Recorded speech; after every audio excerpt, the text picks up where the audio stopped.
Tere tulemast kuulama järjekordset Võti tuleviku podcasti, kus meil on huvitavad külalised ja me räägime huvitavatel teemadel. Mina olen Art Rossaus. Tervist, mina olen Robert Lareti. Ja tänases osas on meil külaliseks Helen Merila. Tere, Helen! Tere! Et alustuseks võib-olla räägid natuke iseendast, et kust tuled ja kes sa üleüldse oled? Tere ja aitäh kutsumast siia podcasti rääkima. Nagu öeldud, olen Helen Merila ja olen töötanud turunduse, reklaami, PR sellises vallas 15 aastat. Ja minu valdkonda kuuluvad ka koolitused, nüüd olen ka koolitusjuht.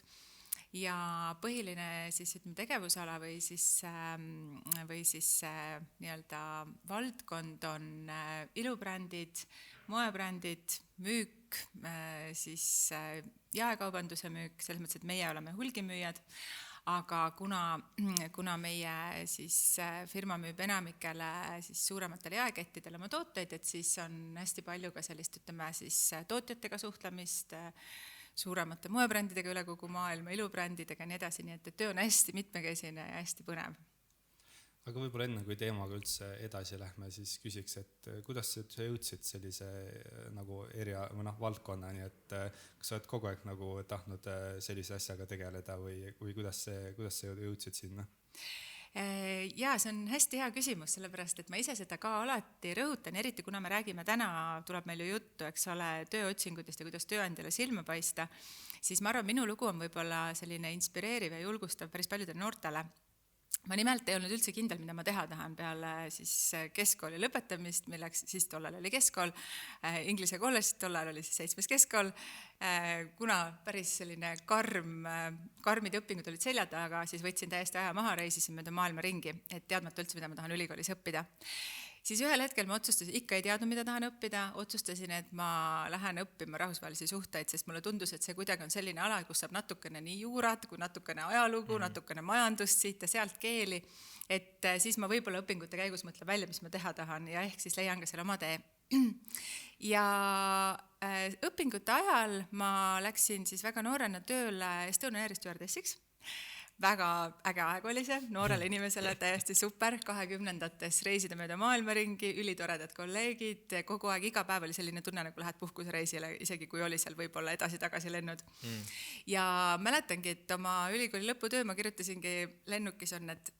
paberkotid, mis on erinevateks otstarveteks mõeldud, eks ole, vahel reisijate läheb süda pahaks, vahel mõni paneb sinna sama mingit prügi. Ja siis ma mäletan mingid märkmeid, ma tihtipeale tegin sinna nendele nii-öelda oksakottidele. Ja meil oli siis Estonian Airis, kuna me ka pakkusime pardapoes hästi erinevaid siis ka ilutooteid, ehteid, nii edasi, meil käis üks väga äge koolitaja rääkimas nendest toodetest. Oli Taani selline proua, vanem proua juba kuskil 50-ndates, ta oli väga ilus, ta oli väga särav, ta oli nagu tõeline selline role model, et kelle moodi ma tahtsin nii väga olla. Ja see, kuidas ta alati tuli oma uhkete kingitustega, kuidas ta meile rääkis nendest toodetest, silmad särasid, nii ma mäletan ühest Britney Spearsi lõhnast, ta rääkis niimoodi, et ma siiamaani, see ei ole päris minu cup of tea, aga siiamaani ma käin seda lõhna nuusutamas ja ma mõtlen, et see on ikka hea lõhn vist, sest ta rääkis sellest nii suure kirega. Ja ma kuidagi hakkasin nagu unistama ja mõtlema, et see oleks nii äge töö reisida mööda maailmaringi, rääkida ilusatest asjadest, ilutoodetest, moebrändidest, nii edasi. Ja see unistus jäi kuskile minu sisse alles. Ja kui ma siis lõpetasin ülikooli ära, muidugi elu oli väga ilus, elu oli väga mugav, tihtipeale ongi ka see oht, et kui töö on väga hea, aga sa võib-olla seal näed, et sa tegelikult kuhugi edasi liikuda ei saa, siis sealt on raske ennast lahti räbida, sest sul on kõik hüved, sul on ülitoredad kolleegid, sul on kõik nii hästi, aga sa tead, et sa tegelikult võib-olla 10 aasta pärast ei tahaks siin päris olla, aga sa ei saa minema ka. Ja siis ma nägin ühel hetkel ajalehes, kusjuures väga vanamoodselt nägin kuulutust, et otsitakse Baltikumi esimest lõhnakoolitajat. Ja muidugi ma olin kohe haarasin Härjal Sarvist, kandideerisin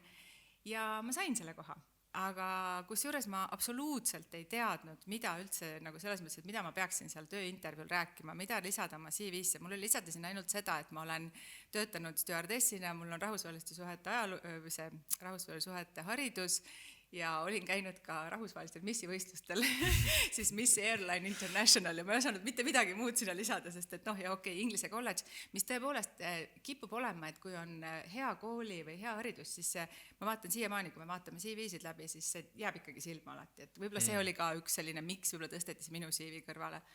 Ja ma sain selle koha ja see oli nii uskumatu, samas ma ei kahelnud, sest see oli ju minu koht. Pärast tuligi välja, et see koht oli esmakordselt Eestisse loodud, see töökoht. Sellist kohta ei olnud terves Baltikumis ja ma sain selle. Ja see on nagu nii naljakas, et ma ei taha üldse öelda, et et soov mõtlemine ja manifesteeri on ju seda nüüd nagu ülemäära tähtsustades, aga no reaalselt see juhtus ja see oli lihtsalt väga äge. Nii et jah, ma selle koha sain ja läks aega mööda, siis lisandusid sinna juba igasugused sellised turundustegevused, reklaamivaldkonna igasugused erinevad ülesanded. Nii et tänaseks ma olengi siis Baltikumi koolitusjuht, siis PR ja siis reklaamisuhete juht, koordinaator Eestis ja siis sotsiaalmeedia juht. Nii et selline huvitav teekond on olnud. Väga huvitav tõesti. See on võib-olla isegi väga hea siuke näide sellest, et kui nagu liikuv saab üks karjäär olla. Täpselt. Ei pea jääma nagu raamidesse. Aga sa võib-olla mainisid ka, et nagu oligi hästi siukse kireva taustaga nii palju asju teinud. Et kuidas sa siis lõpus nagu otsustasid, et mida CV-sse panna või nagu mis on nagu asjakohalen asi, mida panna CV-sse ja mis ei ole? No vot, see oligi see, et ma ka, kui ma seda CV-d siis koostama hakkasin, siis ma olingi, et mõtlesin, mul ei ole sinna ju, ma olin nii noor siis ja mul ei ole sinna väga midagi panna ja et oleks ma kuskil olnud, ma ei tea, televisioonis, raadios esinenud midagi sellist, et noh, mingi esinemiskogemus, mitte midagi sellist ei olnud. Siis ma mainisingi ära kõik sellised, pidasin ka nõu oma väga heade siis tuttavatega, kes olid tegelenud värbamisega, ma küsisin, mida ma siis reaalselt sinna panna võiksin. No see oli küll nüüd jah aastaid tagasi, aga nemad ütlesid, et ära pane selliseid irrelevantseid asju, et mis tegelikult sellesse töösse ei puutu. Et ma olin teinud ka erinevaid igasuguseid koolitusi läbi, et kui see on ikkagi selline, ütleme, ma ei tea, toidu käitlemise koolitus või mingi tervishoiu, sul ei ole seda tegelikult oma selles praeguses töös vaja, ära koorma seda tulevast tööandjat, et ta vaatab neid CV-sid tuleb nii palju, et siis ta aitab tal teha see valik, et pane sinna ainult oluline ja tõesti see, mis on nii-öelda selleks konkreetseks ametikohaks vajalik. Ja ma jätsingi jah päris paljud asjad välja, aga samas näiteks olin ma läbinud näitlejameisterlikkuse kursuse, lihtsalt puhtalt huvi pärast selle ma lisasin, sest ma aimasin, et kui ma olen koolitaja, ehk ma pean esinema selle peale 100 inimeste ees, siis võib-olla see tuleb kasuks ja seda ta ka tõepoolest tuli. Sama oli selle missivõistlusega, mida ma tükk aega kahtlesin, sest see oli nii naljakas, et ma sinna üldse sattusin, et noh, seal oligi üle kogu maailma saadeti sinna stjuardessid siis võistlema. Ma lõpuks võitsin kõige sõbralikuma stjuardessi tiitli. Aga see oli jah omaette kogemus, aga mõtlesin, kas panna see sinna või mitte panna. Ja siis ma otsustasin ikkagi lõpuks, et ma panen, sest võib-olla see näitab ka seda, et ma julgen minna tundmatutesse kohtadesse, julgen esineda, et selline kogemus. Ja pärast tuligi välja, et noh, kui ma läksin töövestlusele, siis tööandja kohe küsis seda või tulevane tööandja, et noh, see kuidagi hästi intrigeeris jäi silma, et selline asi, et noh, kes ikka nii päevaga satub sinna, et vist 2 eestlast on käinud sellisel võistlusel kunagi. Et see oli jah, et selline õige otsus, aga jah, et igasugused, ütleme näiteks nagu arvuti kasutamise oskus, et võib-olla noh, eriti tänapäeval, et kindlasti ma olen näinud ka siiamaani veel CV-sid, kus on CV on eesti keeles õige öelda, on ju. Mul kipub seda inglishit vahepeal tulema ikkagi nii harjunud lihtsalt, et ma vabandan selle eest. Aga ühesõnaga näen tihtipeale ka selliseid CV-sid, kus on kirjas, et MS, Word, Excel, nii edasi, PowerPoint. See on ju tänapäeval, noh, ütleme siis selle põhikooli tase. Jaa, just. Et võib-olla siis jällegi mitte koormata sellise mõttetu nii-öelda sellise sõnade mulinaga, vaid ikkagi panna, kui sa tõesti oskad seal mingit pilditöötlusprogrammi, mis iganes disainprogrammi, et võib-olla siis pigem see lisada. Et see arvuti kasutamise oskus on normaalne, et sa seda nagu nii-öelda tänapäeva maailmas teada ei oskad, on ju. Tegelikult nagu, mis ongi võib-olla just see, nagu sa rääkisid, et ei oskad midagi panna alguses, et noh, noor inimene, nii et see ongi nagu üpris suur probleem, mis ongi kui gümnaasiumis või noh, isegi kui sa oled üliõpilane ja sa oled just näiteks, kas sul ongi 1. aasta või 2. või selline alustad ja või siis lõpetad baka alles ja sul ei ole siis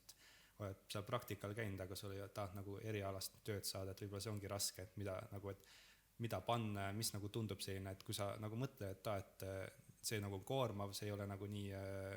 noh, selle töökohaga ei seostu, aga samas nagu kui sa neid asju ei pane, siis võib-olla sa tunned, et mu CV jääbki nagu nii tühjaks, blängiks, et nagu ma ei ole üldse huvitav ka ei tunda, nagu ma poleks mitte midagi teinud, kuigi sa võib-olla oled igasuguseid asju teinud, et oledki, oled seal töötanud juba, ma ei tea, mitmetes kohtades, aga mõtled, et ma lugesin netis, et ükskord, et ei ole isegi, et kui palju panna nii-öelda seda enda töökogemust, et tegelikult seal nagu üks oligi, et tegelikult ära nagu panegi, et sa oled kuskil riidepoes olnud müüa või kuskil restoranis kelner, kui see ei lähe eriti kokku, aga samas kui sa oled noor inimene, siis nagu võib-olla sul ongi need ainult 2 seda töökogemust, mis sul on olnud. Ma võin väikse sellise mõttetera juurde, mis võib-olla ei ole kõige parem selles mõttes soovitus, et see on natukene, võib-olla natukene hea ka vahel bluffida. Et ei ole ka ise sellest patust prii, et ma mäletan, oligi, et seesama see stjuardessi töö võib-olla oli, aga ma olin selleks hetkeks juba muidugi pursar, et ma olin nagu selles mõttes nii-öelda siis selle meeskonna nagu pealik, aga ma olin teinud ka siis vahepeal küll väga lühiajaliselt olin teinud siis äriklassi reisijate siis see ei olnud klienditeenindus, see oli mingi muu, ma praegu ei suuda seda isegi meenutada, aga see oli küll väga põgusalt, et ma asendasin seal kedagi, aga ma panin selle kirjutasin natuke suuremaks selle, et see ikkagi nagu, et anda nii-öelda, et ma ei ole lihtsalt, et ütleme nii, et tegelikult stjuardess on, öeldakse, jälle inglise sõna safety officer, eks ju, see on ta esmane ülesanne lennuki pardal, ta on ohutus siis ohvitser, aga loomulikult ka mulle praegu seostub kohe, et kohvitee on ju, või et kes soovib vett osta või mis iganes, eks ju, et lihtsalt anda nii-öelda natukene kaalu, et seda tavainimene ei tea, et me seal õpime seal tõepoolest kuni isegi selleni välja, kuidas lennuk õhus püsib, eks ju, et on pikad ja rasked kursused olid seal taga. Aga natuke bluffida ei tee ka üldse paha, nii et kui sa oled näiteks riidepoe müüja, aga sa tahaksid saada, ütleme siis töökohta, mis võib-olla sellega esmapilgul ei haaku,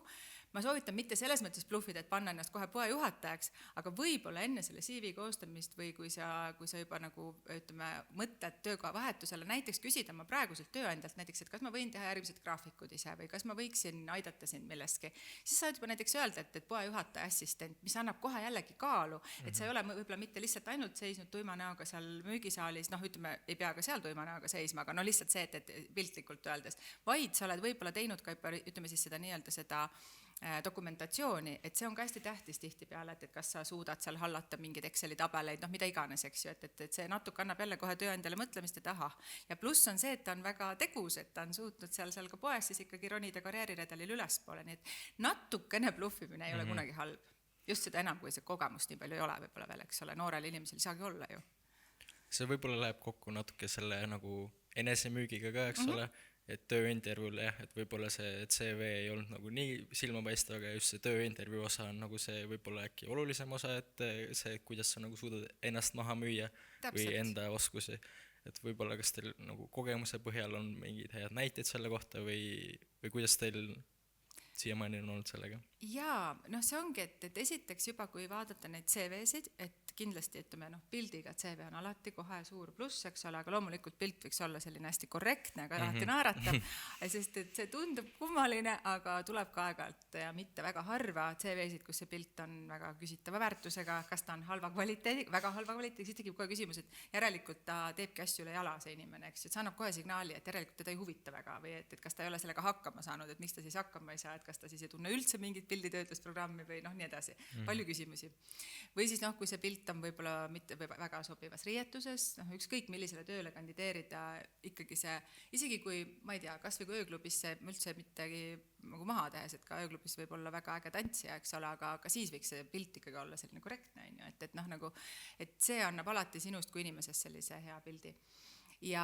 seesama, et kui me jätame CV puhtaks, et me ei pane sinna liiga palju vahtu, siis see on ka hea, sellepärast et see jällegi jätab sinust kui korrektsest inimesest nagu hea mulje ja sul on suur tõenäosus sattuda ikkagi sinna sellesse väljavalitute portsu otsa, eks ju, et mitte siis need, kes kohe kõrvale lükatakse. Ja selles on sul täiesti õigus, mis sa küsisid, et kui nüüd see tööintervjuu, et ennast müüa või kuidas nagu paremini silma jääda,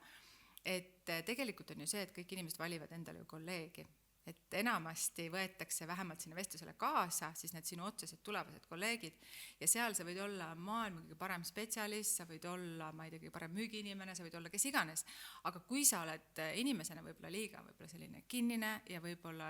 isegi vahel nagu ütleme natuke ebameeldiv oma ebakindlusest tulenevalt, eks ju, et vahel mõni inimene jätab sellise hästi tõsise ja võib-olla isegi kohati ülbe mulje, siis see võib kohe tekitada sellise kergelt sellise tunde, et vist ei tahaks taga ühes toas istuda. Nii et selles mõttes ma arvan, et mulle pärast muidugi öeldi ka seda, et ikkagi see isiksus, et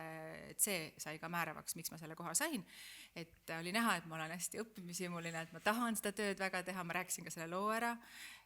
naeratada, ei tohi kunagi unustada, eks just, naeratus on nakkav, juba ma nägin sealt ka vastast, et tulid ka sellised positiivsed naeratused, ma olin nagu et vist läheb päris hästi, sest ma ei kahelnud, et ma selle koha saan. Nii et sellised asjad, ma arvan, et need on hästi omal kohal ja siis see, et see töökogemus juba natuke napib, et tõepoolest, et seal 18-20 aasta inimene ei saagi olla töötanud kuskil juhtival kohal, eks ole, isegi ka kaupluse juhatajana tihtipeale mitte veel, eks ju, siis see ei oma tegelikult tähtsust, et sealt nagu pisikestest asjadest saab välja lugeda, kas inimene on korrektne, just see, eks ju, kuidas ta presenteerib oma CV-d, no näiteks ka seesama asi, et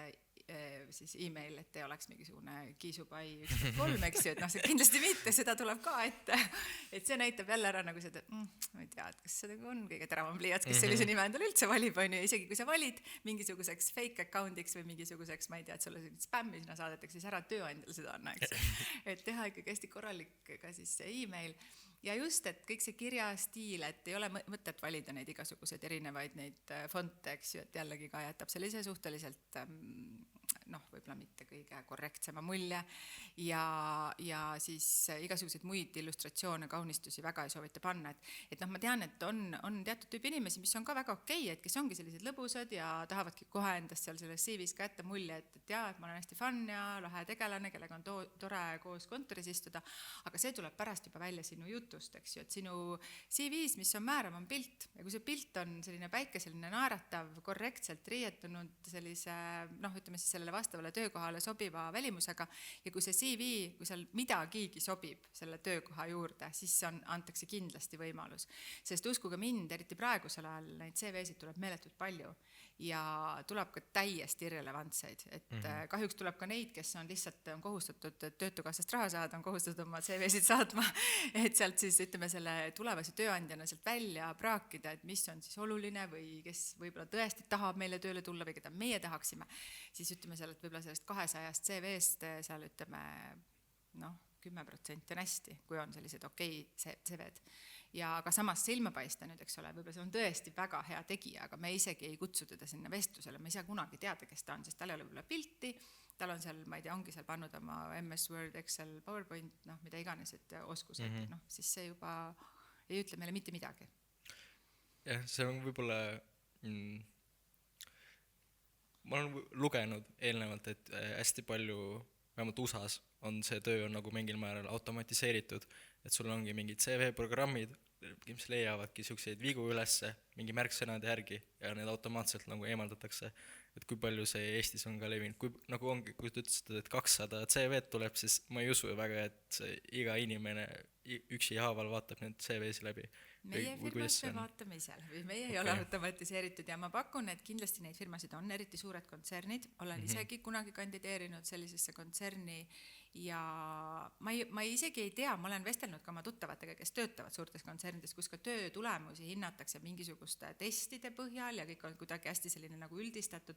Ma ei tea, kui õige ja kui hea see on, sest mul on natuke kahtlus, et sealt võivad väga head pärlid niimoodi välja jääda, et just võib-olla selle tõttu, et nad ei tea, kuidas ennast õigesti presenteerida. Meie, ütleme selle inimliku faktoriga, kui meie vaatame neid CV-sid üle, siis me vahel, ütleme seal Comic Sans fondile võime ikkagi ka selle võimaluse anda, kui ta tundub muidu väga adekvaatne ja äge inimene, eks ju, et miks mitte. Et selles mõttes, ma jään vastuse võlgu, et meie teeme seda käsitsi. Jah, ja selles on sul õigus, et seda on raske, neid on palju, neid CV-sid on raske läbi vaadata ja sealt kindlasti võib tulla selles mõttes vigu, et võib-olla kahjuks ei jõua see õige inimene, aga mina otseselt sellega ka ei tegele, et sellega tegeleb meil osakonna juhataja, kes siis esmaselt vaatab üle need CV-d ja ta ise on, ütleme, inimesena väga, selles mõttes ta on sellel alal väga kaua töötanud, ta on väga intelligentne ja väga põhjalik, et ta leiab kindlasti üles sealt siis need, ma loodan, et ei ole jäänud keegi ukse taha. Sellest USA näitest, et seal on need programmid, mis vaatavad, siis ma ka olen lugenud, et seal on, proovitakse isegi, et antakse nippe, et kuidas neid programme siis ära lollitada, et põhimõtteliselt kui sa pead hästi selle töökuulutuse loed hästi täpselt läbi ja siis sa pead enda CV-s kasutama ka selliseid märksõnu nagu seal töökuulutusel on, siis see programm vaatab, et oo, et see ongi see inimene, keda me otsime, kuigi tegelikult see inimene on üpris copy-paste teinud töökuulutusest. Aga rääkides üldse sellest, kuidas ettevõtted siis vaatavad CV-sid läbi, siis ma tean sellist lugu ka, või ma tean ühte ettevõtet, ma ei tea, kas nad enam teevad niimoodi, aga vahepeal juhtus niimoodi, et panid siis selle portsu CV-sid laua peale ja keegi läks, võttis sealt mõned ära, viskas prügikasti ja ütles, et kui inimesel ei ole õnne, siis meil ei ole sellist töötajat vaja. Et ma tean sellist lugu ka näiteks. Eks kindlasti tehakse, ma kujutan ette neid asju, aga nii kahju on, see oleks küll väga julm, kui keegi nii teeks. Aga tegelikult jah, et me rääkisime siin töökogemusest, aga palju nagu üldse CV-sse panna võib-olla sellisest vabatahtlikku tööd või selliseid, et mis määral seda panna ja kas panna ja kuidas see nagu silma jääb? Alati on hea, kui see näitab, et inimese on süda õige koha peal, kui ta on teinud vabatahtlikku tööd, kui see ka haakub võib-olla tulevase tööga, võimaliku tööga, siis natukenegi, et siis kindlasti see on hea, et näiteks ma ise kunagi korraldasin oma töö kõrvalt ka ühte filmifestivali ja meil olid ka seal vabatahtlikud tööl, kes samal ajal õppisid ka kultuurikorraldust ja sealt edasi oli neil juba ka, see oli kindlasti neil hea kogemus panna sinna CV-sse, eks ju, et kui sa oled olnud siis ka selle filmifestivali turundusmeeskonnas näiteks, eks ju, kas või vabatahtlikuna siis. Aga kui me räägime nagu sellisest päris nagu heategevuslikust vabatahtlikkusest, et kindlasti see on hea märk, aga jällegi peab natuke vaatama, et kui palju ta tekitab jälle seda vahtu, et seda jätta võimalikult puhas see CV. Pluss on see, et ühest küljest, kui panna hästi palju erinevaid töökogemusi, et sutsakas siin, sutsakas seal, võib-olla midagi vabatahtlikku, võib-olla midagi seal ühest töökohast teises, et aru saada või peagi meeldima, ütleme seal tõesti, ma olen ise olnud ka klienditeenindas, ei ole lihtne töö, et üldse mitte tahteski mingit tööd pisendada või teist üles tõsta, aga reaalselt see inimestega igapäevane suhtlemine, jalgadel seismine, see noorel inimesel tekibki eriti, kui on selline pood, kus rahvast ka eriti ei käi, eks ole, võib-olla, et see on veel hullem, sest et siis sa mõtledki, ma teeks oma noore eluga ükskõik mida muud, kui ma seisan siin, et selles mõttes, et see on loomulik, et noored eriti kipuvad siis töökohti tihti vahetama ja see on ka okei, sellest saavad kõik aru,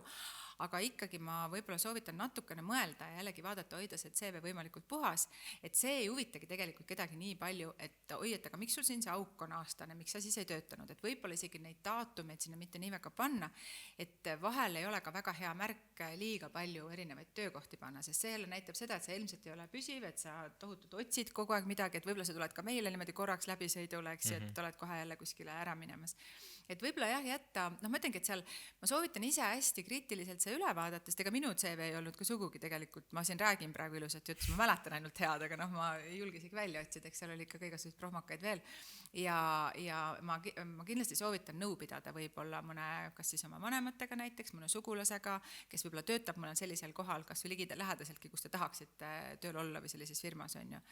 Et siis võib-olla jah nõu pidada, et las ta vaatab korra üle. Jällegi seal peab, ja mis on veel, et noored, kui ma olen vestelnud noortega, olen tihti ka tähele pannud seda ja kui ma vaatan ka meile saadetud CV-sid, et tihti on ka see, et püütakse olla hästi selline advanced ja hästi selline high-tech ja umbes mõni saadab üldse lingi, et seal on mu veebileht või midagi sellist, et ava sealt ja siis liigud sinna. Ärge unustage seda, et need tööandjad on tihti peal hoopis teisest generatsioonist ja see võib tekitada pigem seda, et ma ei viitsi sellega tegeleda, et ma võtan ikkagi selle paberi, et võimalikult traditsiooniline ja võimalikult selline lihtne, selge nagu lähenemine selle tööandjale, et temale ei tekiks mingisugust sellist nagu lisa-hustle'it, jälle ingliskeelne sõna, lisaprobleemi, siis ütleme see CV-de läbikäimine, et tal oleks see kõik võimalikult lihtne. Et selles mõttes ei tohi unustada, et ongi, et te olete ise võib-olla tõesti seal lõpetanud seal, ma ei tea, seal igasugused, ma ei tea, mis erikoolid ja disainiprogrammid ja õppinud igasuguste kursustel, aga ei tasu unustada seda, kes seal teisel pool on. Ja isegi, kui seal teisel pool istub ka inimene, kes on seal ka võib-olla juba harjunud seal, ei tea, mis teistsugustes metatasandites seal tegutsema, siis ikkagi ka temal tegelikult, kuna tal enamus ülejäänud CV-sid tulevad võib-olla kõik seal paberkandjal, eks ole, siis sellega mööda ei pane, et see selline tavaline traditsiooniline paber, selles mõttes, et mitte paberkandjal saata, aga ütleme siis a la Wordis näiteks, et selline kõige lihtsam, traditsioonilisem. Jah, et see tekitab ka küsimus, et hästi palju on online'is praegu erinevaid selliseid template'e ja nagu sellised, nagu te tõite ka välja sellised programmid, advanced asjad, et nagu samas see on nagu ühtepidi see võimalus silma jääda, eks ole, et ongi minu CV on erinev, mul ei ole lihtsalt see Wordis tehtud Times New Roman 12, et ongi erinev natukene, aga jah, samas siuke noh, võib-olla liigne pingutamine või Jaa. nagu te välja tõite, et jah, et üle pole mõtet pinguta. See on muidugi hästi hea, kui platvormidel on endal oma need formaadid olemas. Vahel see muidugi tekitab need, tehnika nagu ikka, vahel ajab seal midagi seal veab alt ja kuskil see linnuk jääb kogemata panemata, on ju, et pärast on hästi kahju sellest, sest see võib määrata su tulevikku.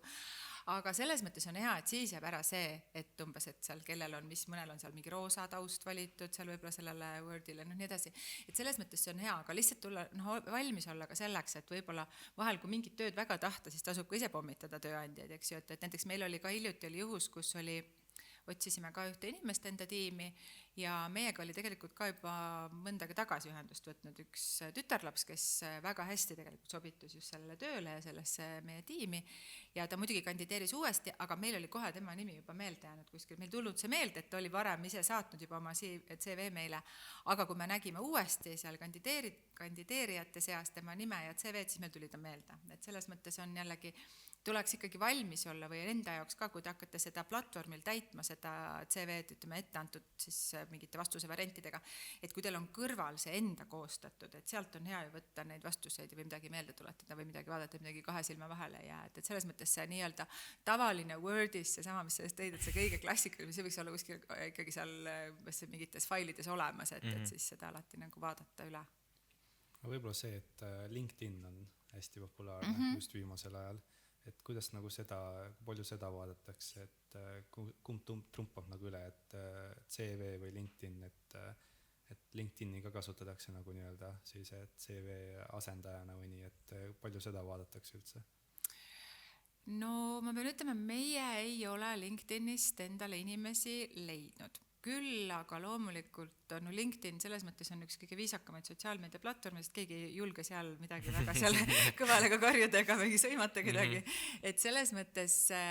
minu enda poole on küll pöördutud läbi LinkedIni, et kutsutud siis tööle, aga võib-olla see oleneb siis ka jälle sellest profiilist, et meil jah, ütleme neid töökohad, mis meil on täitmist vajanud, et võib-olla seal me oleme ikkagi siis leidnud suhteliselt lihtsa vaevaga, kas siis CV Online'i või siis ka tuttavate kaudu inimesi, aga iseenesest tasub hoida kindlasti enda LinkedIn ilusasti korras, kuigi ka seal, minu meelest seal on ka see, et seal vist on hästi palju võimalusi seal ka sellised etteantud asju, see peab lihtsalt natukene silma peal hoidma, et kõik õiged, need linnukesed oleks õiges kohas ja et oleks seal võib-olla need review'd seal üle vaatame ise, et nagu nii-öelda seda korras hoida ja update ida, et ma ise praegu jäingi mõtlema su küsimuse peale, et ma küll kasutan igapäevaselt LinkedIni just nimelt uudisvoona, sest mulle väga meeldivad just need uudised, mis sinna jooksevad, aga ma ei ole enda seda LinkedIni vist küll juba mingi, ma arvan, 2 aastat äkki update inud, et natuke oleks vist aeg üle vaadata. Sest see on kohe kindlasti, selles ei maksa kahelda, et kui te juba sinna sellesse nii-öelda esimese otsa sellesse pakki satute nende CV-de seas, siis vaadatakse kohe üle teie kõik sotsiaalmeediakontod, see on täielik must. Et see on nagu tänapäeval, ma arvan, et ei ole firmad, kes seda ei tee, sest see ütleb siis tuleb see mängu, et kes sa oled kolleegina, et üks asi on see, sa oskad seda, oled mingi tipptasemel juba peaaegu et spetsialistiks õppinud ennast, eks ju, et annad meie, ütleme, tööle lisaväärtust, aga kui ma pean suga iga päev istuma koos, et kes sa inimesena oled, et kui sa ikkagi see kogu su sotsiaalmeedia on selline, et siis see võib saada kahjuks saatuslikuks. See oligi põhjus, miks ma umbes mingi 4 aastat, 5 aastat tagasi, siis kui nüüd vaadata mu Facebooki, siis seal on sellised asjad, ongi võti tulevikku, siis et tule kohale, jagan seda, on sellised üritused, et tule kohale. Ühtegi palju õnne keegi ei soovi nagu, sest et seal vanasti ikka noorena pandi igasuguseid pilte ülesse ja Instagram on ka selline hästi vaikne ja mul oli see, et ma vaatasin, kui ma guugeldasin ise ennast, siis tulevad vahepeal ikka mingid väga imelikud asjad tulevad esile Google'is. Ja siis ma isegi läksin nii kaugele, et ma Google'is saab siis kirjutada neile, et palun kustutage neid ja üpris enamus said kustutavad, et üks pilt on, mis mul on see ei ole nii hull pilt, lihtsalt mind see häirib, et see ei ütle midagi, sellised asjad nagu mis mind nagu võib-olla tööandjat häiriks või nagu sellist natuke halvemat valgust heidaks, siis sellised asjad ma keskisin kõik ära kustutada ja enam Google'is õnneks need üles ei tule, et ma tegin sellise vangerduse. Väga õigesti tehtud, ma olen ise seda sama kasutanud ka ja jälgin, mis on minust kas kirjutatud, postitud, see on tänapäeva maailm, et midagi ei ole teha ja samal ajal tegelikult jällegi sotsiaalmeediat, ega seal nüüd ei pea ka liiga range olema, et samas ma jagan näiteks nii oma tööalaseid asju, kui ma jagan ka oma vaba aja asju, muidugi vaadates et ma üle eksponeeri oma võib-olla seal pereliikmeid ja et ei ole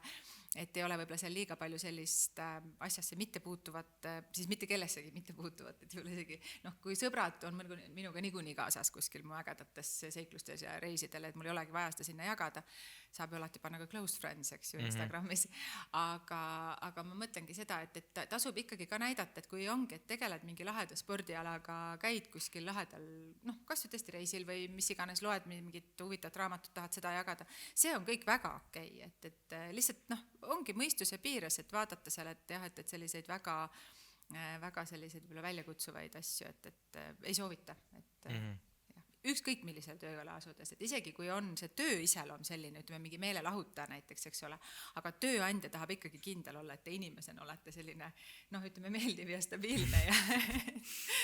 et selles mõttes ei ole jah, seal nagu suurt vahet. Võib-olla, et see CV teema lõpetada liiguks edasi sinna nii-öelda selle tööintervjuu juurde. Võib-olla viimane küsimus, et me oleme rääkinud, et mis võiks olla ja mis ei võiks olla, et võib-olla võiks mingi näite ka välja tuua, mis on selline halb asi olnud, mida nagu kindlasti ei tasuks CV-sse panna, et mis on nagu, kui te olete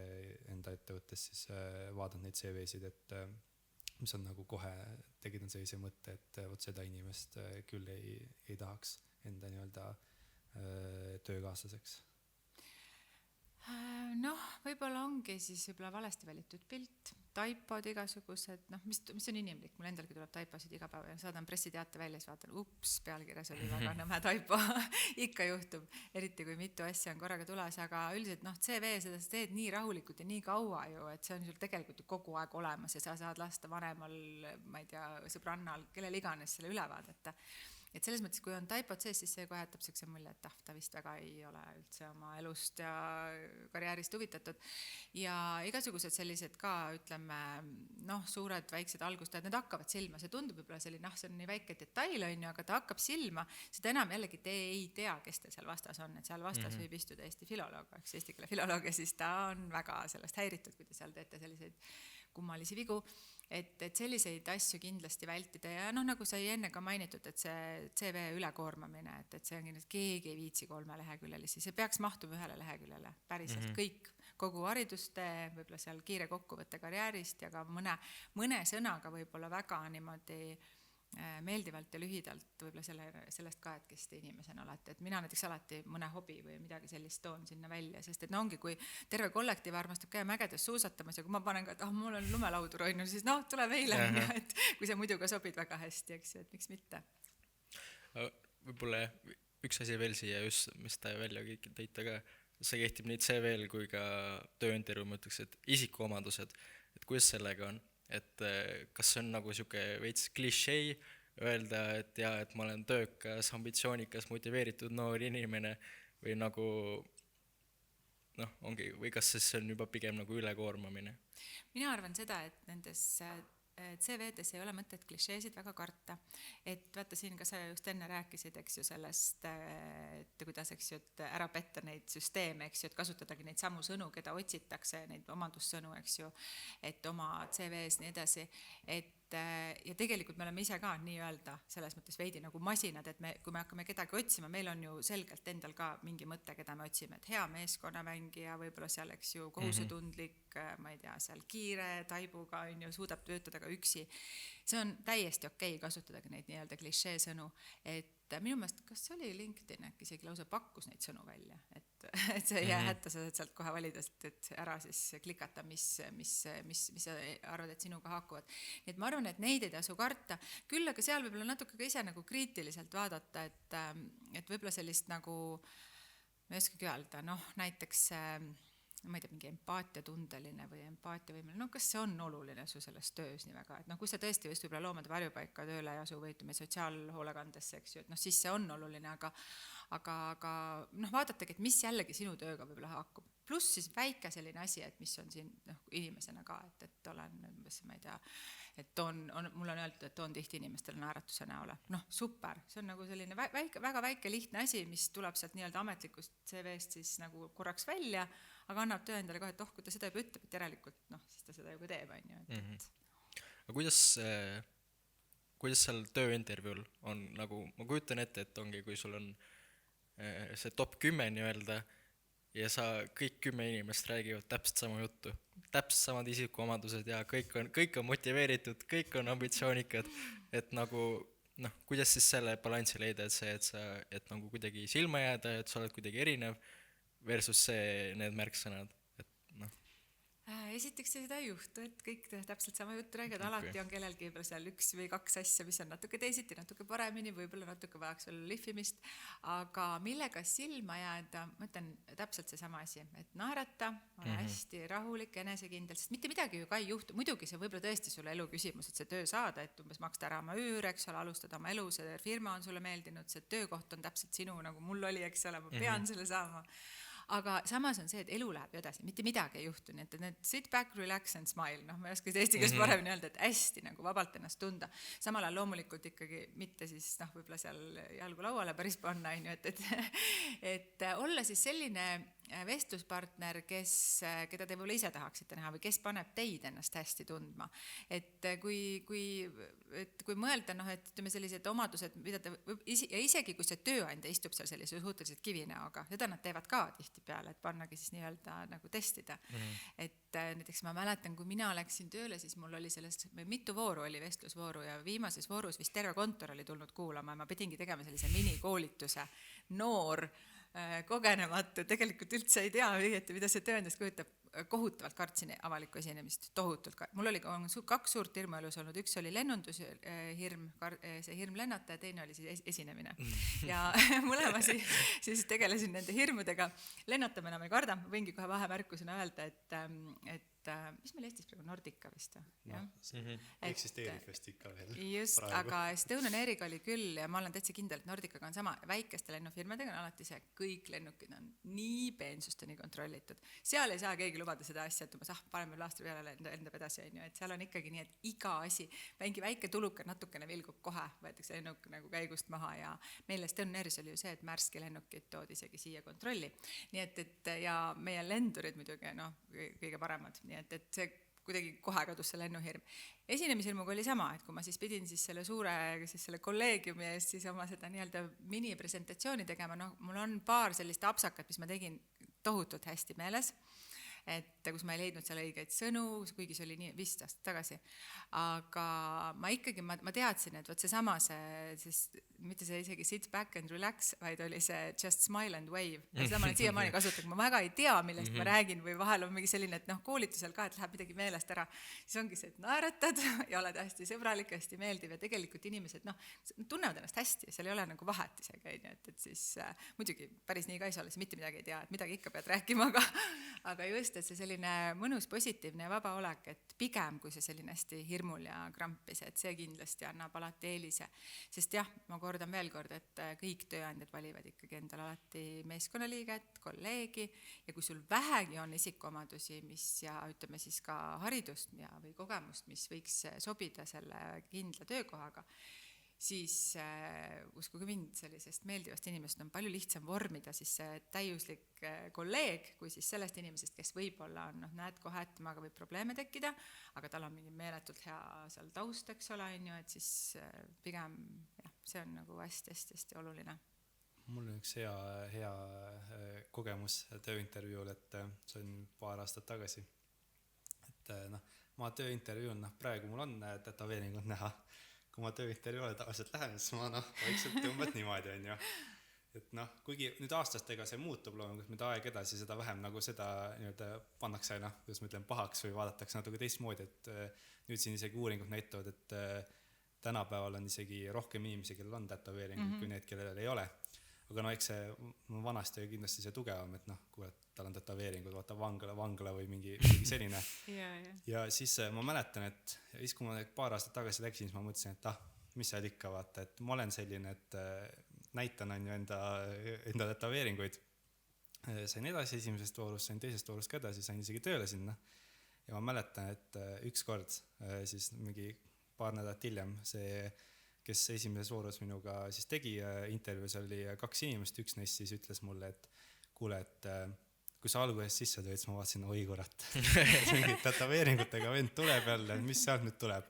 aga no sa oled ikka nii nagu nii tore ja nii jutukas ja nii nii-öelda töökas, et jah, et nagu see ikka see väike see kartus või selline eelaimdus oli tal ikka siis selline tätoveeringute pärast, et jah, et selline minu kogemus. Aga muide, seda teevad päris paljud, meil on üks ka, noh, meie siis selle kontserni üks suuremaid ülemusi on, tal on täpselt samamoodi, et ta kätel on tätoveeringud ka väga uhked, väga ilusad tätoveeringud, aga tal on, tema igapäeva siis see vorm eeldab väga soliidset ülikonda, tal on alati ka need kõik kaetud,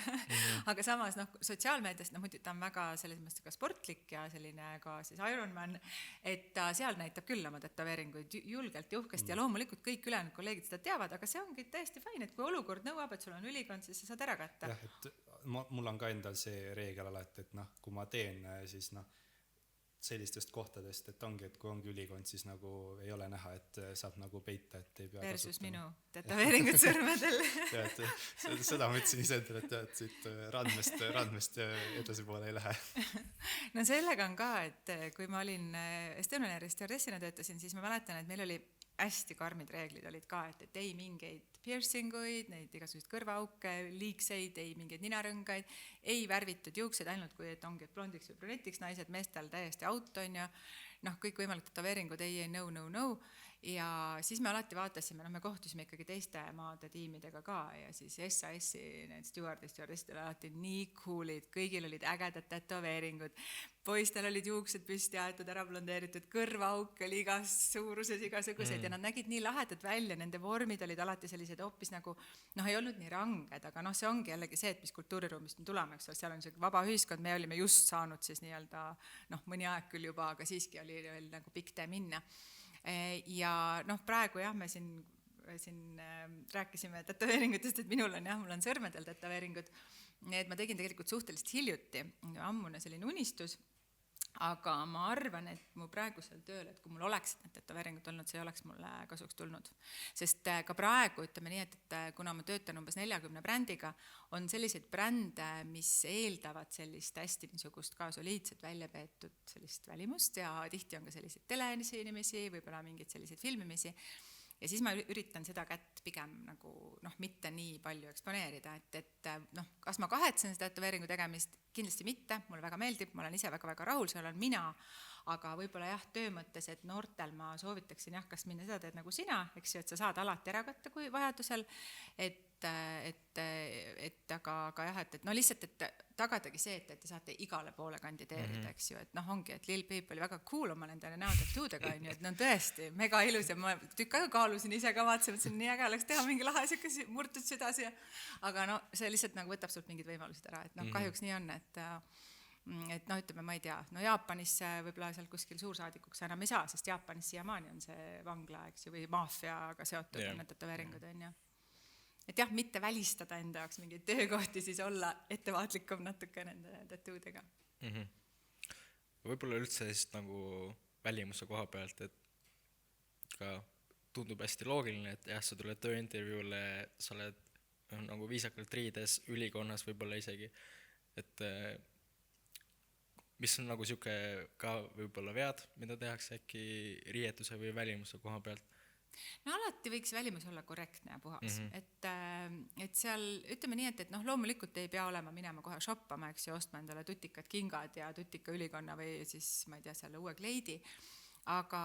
noh, nii palju võiks see olla, et näiteks noh, keemilisest korra riided läbi lasta või käia, sest see alati annab sellise hästi korrektse mulje, see just mitte ise pesta, siis võivad mingi kortsud jälle, kui palju tüli sellega jälle on ise sealt riikima hakata, aga keemilisest kätte saadud kleit või ülikond on alati hästi selline puhas, sirge, igatepidi just oleks nagu äsja pakist välja võetud, eks ju. Jalanõud ise puhtaks teha hästi korralikult, et ei jääks ka muljet, et nad on siis kuskilt jah, võib-olla juba aastaid olete nende samade lemmikjalanudega käinud, mis on muidu võib-olla okei, eks ju, igapäevaselt kõik käib vabamas stiilis, aga seal ikkagi üritad nendest võib-olla paremat muljet ette. Ja võib-olla siis ka mitte selliste, noh, ongi, et oma isiksust ei ole mõtet liiga palju varjata, sellepärast, et võib-olla just tuleb see kasuks, eks ju, et te näidate välja, et noh, kes te päriselt olete, mis teile päriselt korda läheb, aga võib-olla siiski, et ütleme, noh, ma ei tea, ma isiklikult armastan tohutult suuri pikki rippuvaid kõrvarõngaid, nagu statement-tehteid ja ka sõrmuseid, aga võib-olla kui ma läheksin praegu nagu tööintervjuule, siis ma jätaksin need ikkagi koju, et ma kindlasti midagi oma ehetega, midagi ma väljendaksin need isikupärasust, aga ma võib-olla jah, selliseid nagu nagu väga üle võlli ja sellist väga ekstravagantseid siis selliseid detaile ei lisaks. Et üle ei tasu ka jah, ja ongi nagu puhtad mängida. juuksed, küünealused võib-olla üle käia, vaadata, noh tüdrukutel kindlasti, no ma ei ütle üldse seda, et ma ise vaatan viltu, ütleme pikkadele kunstküüntel on väga ilusad võivad olla, need on praegu tõesti väga-väga moodsad ja mul on endal väga palju häid tuttavaid ja sõpru ja sõbrannasid, kes on siis, kellel on pikad küüned, aga ma olen lihtsalt kuulnud väga palju kommentaare nende siis pikkade küünte arvel, et noh, et võib-olla kui nad on väga pikad, et siis võib-olla selle tööintervjuule mineku ajaks võib-olla teha siis selleks ajaks natuke lühemad ja võib-olla siis mingit neutraalsemat värvi vähemalt, et nad ei oleks nagu liiga sellised ja vaadates ka, et need küünealused oleksid korras, sest vahel on ka see, et väga ilusad pikad küüned, aga see küünealustel on siis, noh, need pikad küüned ikkagi kipuvad seda tolmu koguma ja noh, siis see on väga big no, et isegi nende jaoks, kelle jaoks muidu võib-olla need pikad küüned probleemi ei valmista. Jah, ja mis veel selline pisike vihje, et vahel tasub vaadata ja vahetult enne intervjuu ruumi minemist üle korra naeratada peeglisse, vaadata ka, kas hammaste vahel midagi ei ole, sest see on, mitte et ta nüüd takistab tööd saamast, aga on vahel olnud ja siis istud ja mõtled, et ma peaks nagu ütlema, aga imelik on öelda, ma olen teise täiesti endast välja, on ju, et on mingi, ma ei tea, seal mooniseeme või midagi, eks ju, et ja vahel ma olen reaalselt mõelnud, kas tal on hambaauk, mis asi see on seal nüüd, on ju, et nagu, ma lihtsalt mäletan ühte juhust väga selgelt hiljutist suhteliselt, et jah. Noh, sellised väiksed detailid üle vaadata. Ja taskurätik võiks alati kaasas olla, sellepärast, et kui tulete näiteks praegu külma ilmaga õuest ja istute sinna soojaruumi maha, siis on tihtipeale see, et nina hakkab jooksma. Ja siis on, ma tean ise seda, väga tihti on see, et ei julge nagu öelda ka, et ma käin korra ära, eks ju, et noh, teistel ka aeg on raha, on ju, et siis võib-olla see taskurätik võiks alati kaasas olla. Noh, sellised väiksed asjad, mida emad vanemad niikuinii meil on kõigile pähe tagunud. Mul tuli praegu selline asi meelde, et ma kunagi vaatasin ka videot, et kuidas siis hästi käituda või kuidas nagu meelde jääda siis tööandjale tööintervjuul ja seal videos oli see, et kui siis tööandja küsib sult, et kas sul on mingeid küsimusi ja sul tegelikult sa oled üpris kõigest aru saanud, ega noored inimesed, see on see kooli asi ka, et koolis ka õppejad küsivad, et kas on küsimusi, ega eriti tavaliselt ei küsi. Ja siis ma mäletan sellist asja, et sa küsi sellelt intervjueerijalt, et kas midagi nagu temal, et nagu et kas ma saaks midagi täpsustada nagu või kas midagi teda ei häirima või kuidagi niimoodi, et räägiks millestki üle veel. Ja see sisuline pool, selles mõttes see ettevalmistus on ka väga-väga oluline, et mina soovitan kindlasti, kui te veel ei ole kursis, sest ma tean, et väga paljud spämmivad lihtsalt kõik võimalikud erinevad töökuulutused, on ju, teadmata isegi, kuhu nad õieti kandideerivad. Kindlasti vähemalt koduleht üle vaadata sellel firmal, sotsiaalmeedia võimalusel, isegi kes väga-väga tahab sinna tõesti tööle saada, soovitan olla äärmiselt põhjalik, sest et siis ongi, et seal vestluse käigus, et saab või ütleme, et küsitakse hästi tihti ka see, et miks te tahate meile tööle tulla, eks ju, et et siis sa saad juba öelda, et mulle sellepärast, et teie firma, ma ei tea, tegeleb seal jätkusuutliku tootmisega, no mida iganes, et see on mulle oluline, et siduda juba see enda jutt ära, sest mida ladusamalt ja meeldivamalt te räägite, seda meeldivam vestluspartner te olete, see suurem tõenäosus on, et te sinna tööle saate, eks ju. Ja muidugi kunagi ei tohi oma endist tööandjat mitte ühegi sõnaga halvasti, siis halvas valguses näidata. Isegi kui te tulite sealt ära, kas või ütleme, üle-eestiline skandaal, kõik teavad, et teid umbes lasti lahti sealt, et umbes et läksid seal kellega tülli, ikkagi tasub alati jääda diplomaatiliseks, keerutada poliitikute mõistes seal veidi demagoogitseda, ei ole kunagi hea mitte ühegi vormis ega isegi vihjamisi midagi öelda, seda võite kõik pärast, kui olete tuttavaks saanud, võite seal seda tõde avaldada, kui tahate, isegi siis ka pigem mitte, aga jah, et siis ikkagi pigem öeldagi, et otsin uusi väljakutseid, see on alati täiesti fine või et jah, et ma ei tea, kas või siis öeldagi, et võib-olla firma võttis teise suuna, et näiteks seal ongi, et võib-olla seal, ma ei tea, laienes tootmine kusagile piiri taha, aga pakuti mulle seal tööd, mulle see, kui see on tõsi, eks ole, ükskõik mis muu põhjus on ju, aga mitte see, et läksite kellega tülli või et ma ei tea, et seal ei meeldi juhtimisstiil või midagi sellist, et ma olen ka seda kuulnud, sellepärast see tundub meile hästi okei, seda enam, kui see intervjueerija on hästi avatud ja meeldiv, siis võib jääda mulje, et ta on juba peale mingit, ma ei tea, 15-20 minutist vestlust, et ta on oma inimene, et ma võingi talle kõike usaldada või rääkida, aga ei maksa siiski unustada, et tegelikult jätate ka endast mulje, et tema võib meeldiv olla, aga teie peate endast ka meeldiva mulje jätma, on ju. Et see on jah hästi tähtis, et mõtlen, mis on veel sellised asjad. No ja küsida tasub ikkagi alati ja tasub küsida ootuste kohta tasub küsida võib-olla firma laiemate või pikemate plaanide kohta, perspektiivi kohta, kus firma ennast ise näiteks näeb umbes, et kas on mingeid laienemisplaane, midagi. Sellised võimalikud spetsiifilised, väga detailidesse maksa ka minna, sest et võib-olla selle konkreetse osakonna esindaja ei tea seda, sest ta on ka ebamugavas olukorras, et ma ei teagi täpselt, et meil on nii suur kontsern, eks ole. Et mõistuse piirides, et võib-olla jah, ja kui küsitakse näiteks, et kus teie ennast näete siin firmas võib-olla 10 aasta pärast, siis tasub ka öelda, et see pakutav töö mulle iseloomult väga sobib ja väga meeldib, aga võimalusel või et siis sobivusel ma hea meelega siis teen siin firmas ka karjääri või näen ennast siin karjääri tegemas, et olla nagu sellisteks küsimusteks valmis ja sellised küsimused tegelikult on ka Google'des hästi lihtsalt leitavad ja need on hästi stampküsimused. Ja üldiselt ega ka selle tulevase tööandja huvides ei ole teid kuidagimoodi nii-öelda nagu kahvlisse võtta või kuidagi nagu vahele võtta, et ma näitan, et sa tegelikult ei tea midagi, et pigem tahetaksegi ju nii-öelda kätte saada see sinus ja kõige paremad omadused, eks ju, et pigem toetada sind sellel vestlusel. Et selles mõttes ei maksa karta, et need küsimused, mis on, ütleme, kas või seal ka CV Online minu meelest on ka välja andnud lausa terve sellise nagu manuali või sellise käsiraamatu, kus saab siis kõik võimalikud vastused, et täitsa sellest piisab, et sealt võib tulla muidugi mingisugune suunav, täpsustav küsimus, et ärge siis liiga üle bluffige, eks ju, et seal võib tulla küll, et mul on olnud sellist asja, et mina räägin eesti, inglise, vene, itaalia ja soome keelt.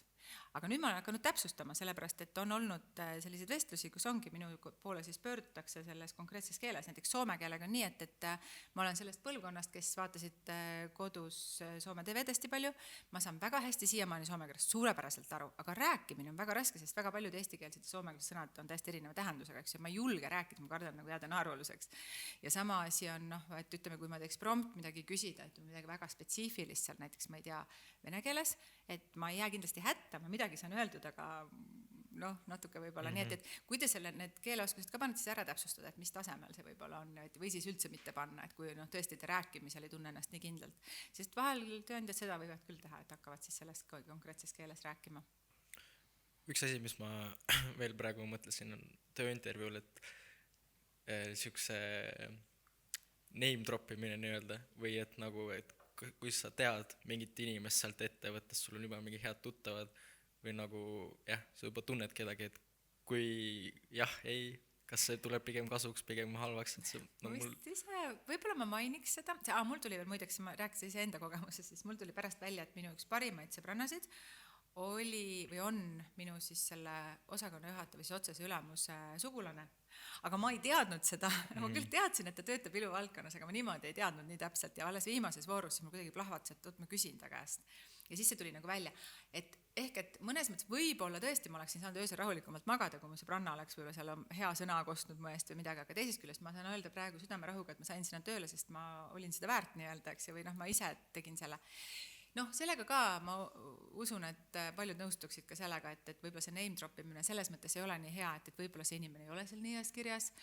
Seda kunagi ei tea, mis see inimene, kes ta täpsemalt on. Samal ajal jällegi nagu, kui te ise tunnete seda inimest väga hästi, te teate, et on tegelikult väga äge inimene, väga tunnustatud spetsialist, muidugi tasub mainida. Samamoodi võib-olla, kui te näiteks ütleme PR-valdkond, kus mina töötan, et kui te siis seal kuidagi ka selle vestluse käigus name droppite seal võib-olla paari sellist, ma ei tea, ka kuulsust või ütleme siis sellist, ma ei tea, praegu on hästi populaarne, eks ole, sisuloojad sotsiaalmeedias, et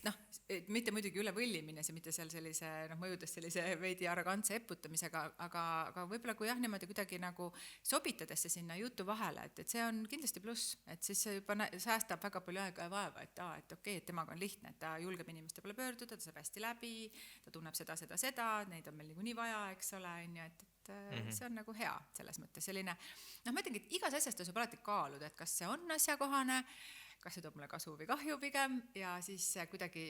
siis, et see mõjuks nagu ebaloomulikult, et siduda see siis iseenda selle kogu muu jutuga hästi ära. Ma arvan, et selles mõttes see on hea. Meil ongi nüüd siin tunnike juba oleme tunni rääkinud ja et väga huvitav on olnud, et on saadud, loodan, et kuulajatel on ka huvitavalt kuulata ja saavad nippe siis kasutada ja teha siis ka endale head CV ja jääda silma siis tööandjale ja käituda korrektselt siis tööintervjuul. Et väga tore, et te kuulasite meid ja väga tore, et sina, Helen, meile tulid siia,